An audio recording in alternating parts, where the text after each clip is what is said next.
Hey guys, RJ here from Gadget Extreme.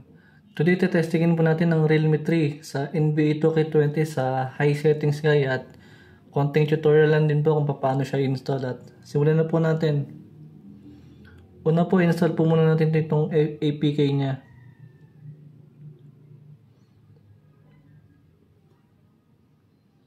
Yan. After nun guys, hindi pa siya agad gagana at kailangan po muna natin ilipat yung pinaka main file niya. Ito po yung pinaka main file niya guys. Meron siyang dalawang laman. At kailangan natin itong i-copy. Dito sa may Android. Yan. Sa may OBB na folder. At ipipaste natin siya dito. Yan.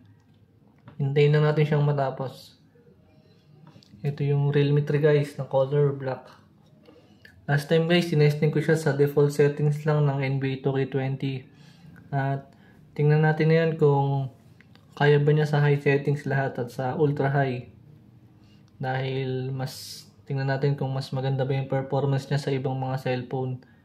Nag-test din ako ng high settings guys sa may A5s, sa may Oppo A5s guys, pero hindi niya kaya guys. Nagpo-force close yung A5s. Naghahang na siya. Hindi na siya bumubukas. Nag-close na siya ng kusa.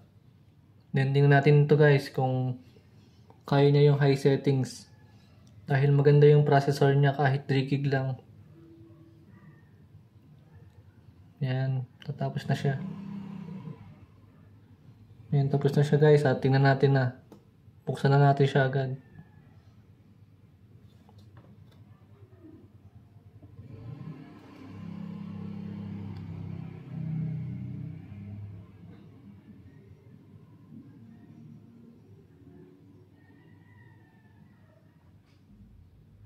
Tingnan natin kung may mga recent apps. Alisin muna natin. Yan, wala na.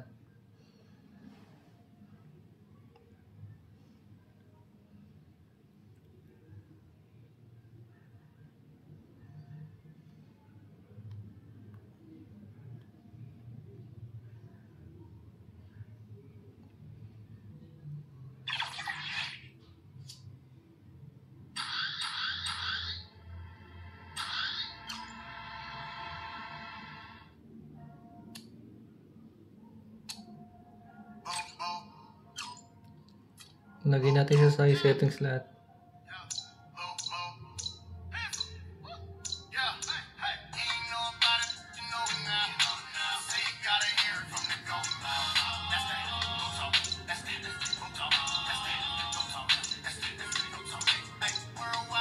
Yan. Naka high settings siya lahat guys, saka ultra high. Tingnan natin kung smooth pa din siya.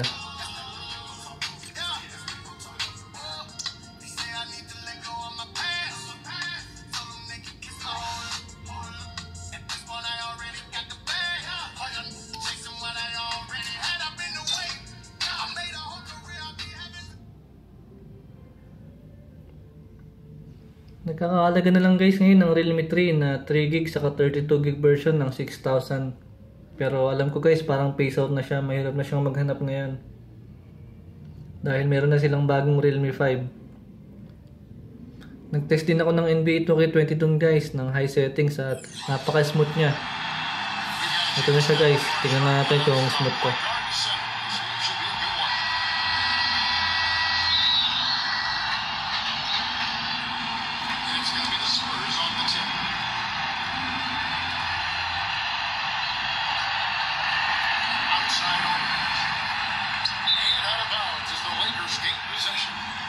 Just got a little careless on that pass. They should be able to connect on those.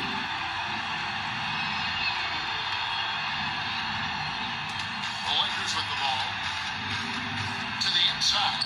Here's Green. And he was fouled on the way out. 2 free throws now for him. First impression guys, ang smooth niya dito sa may Realme 3. Hindi ako nakakaramdam ng lag sa kanya. Pero tuloy pa rin natin. Tingnan natin kung smooth siya.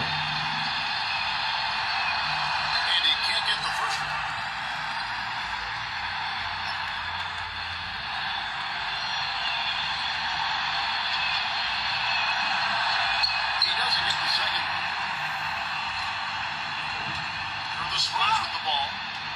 DeRozan. Lots of room. Here's Aldridge. And count the basket. He was fouled, and he's going to the line for one more. First trip to the free throw line for him tonight.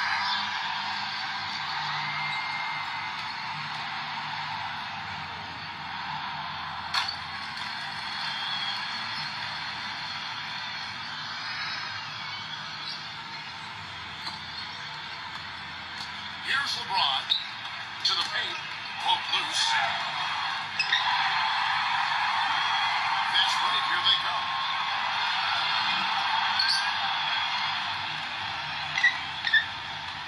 Through. That's good.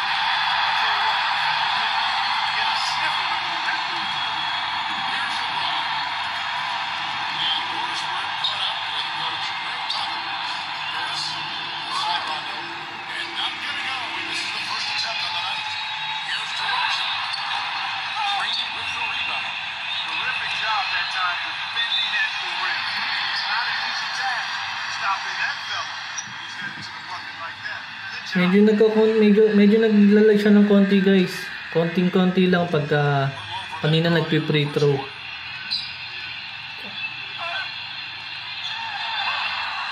he gets it to go. Here's Rondo. Guys are looking for a way to score here. Yeah, they've had a tough time getting the lid off the basket so far. And he gets it to go. That shot becomes effortless for him when the D is Pero mas maganda siya sa A5S, guys, saka sa mga ibang cellphone dyan. So first quarter just over the half in. That's good. Well, I tell you what, Greg Popovich is a really impressive leader for the Spurs. He's able to keep all of his players locked into what's best for the team. Has a military background, played basketball and studied at the Air Force Academy before serving 5 years in the Air Force. And you know some of the leadership that he brings to his position. Then yun lang siguro, guys, yung aking quick test dito sa may NBA 2K20 sa may Realme 3 ng high settings. Smooth naman siya, guys, pero may konting lag lang ng konti. Konting-konti lang, pero hindi naman siya nakaka-apekto. Hindi katulad sa iba na halos napakabagal ng gumalaw. Kaya, guys, kung mga naghahanap kayo dyan ng murang cellphone, mas okay itong ito yung mas piliin natin dahil mas mataas yung processor niya at mas mura na yung price niya ngayon. Dati siyang 7,000 sa mall pero ngayon 6,000 na lang. Ganyan lang, guys. Thank you for watching.